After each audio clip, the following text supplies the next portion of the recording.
I want to share a little something with you, and this is actually an observation I made several years ago. When we are born, nature provides us with the desire to survive and the desire to belong. In the first part of our childhood, we develop our power because we are being nurtured. And then the second part of our childhood, we are testing our power, but we are still unaware of it. Not aware of it, but we are still unaware of it. And then the last part of our childhood, we discover our power. And for a lot of us, we're in our 30s, thereabouts. Huge gap there. And then in the first part of our adulthood, some of us seek to understand our power. And then in the second part of our adulthood, we learn to apply our power.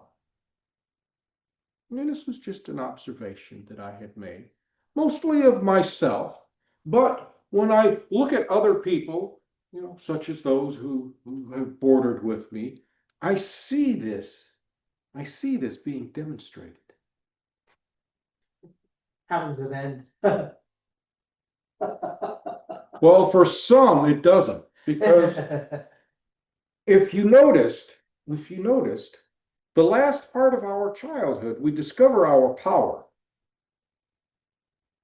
And then in the first part of our adulthood, some of us seek to understand that power.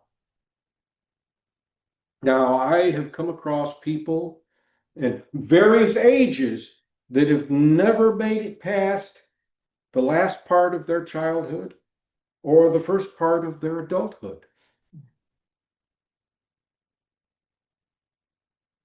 Because how do children act when we see them growing up? Impulsively. Strictly through their emotions. They live entirely through their emotions. Now, one would think that at some point in time, that person would realize that something's not right here. They would ask questions. Why is this happening to me? This first question when people discover the law of attraction is, why am I attracting all of this stuff to me? Well, in the first part of adulthood, we seek to understand our power. Okay, why is this happening? A lot of people don't ask why.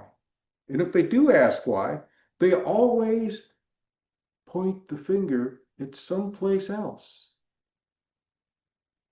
There's a person that I've gone over and over and over with in their mid-40s, and they are still in the last part of their childhood. Mid-40s, last part of their childhood. I have seen people in their 60s and 70s, of course, this is when I was younger, who were again still in the last part of their childhood. Now, I know that each of you are either in the first part of your adulthood or moving into the second part of your adulthood, because you're seeking to understand your power and how to apply your power. So congratulations, you are no longer children.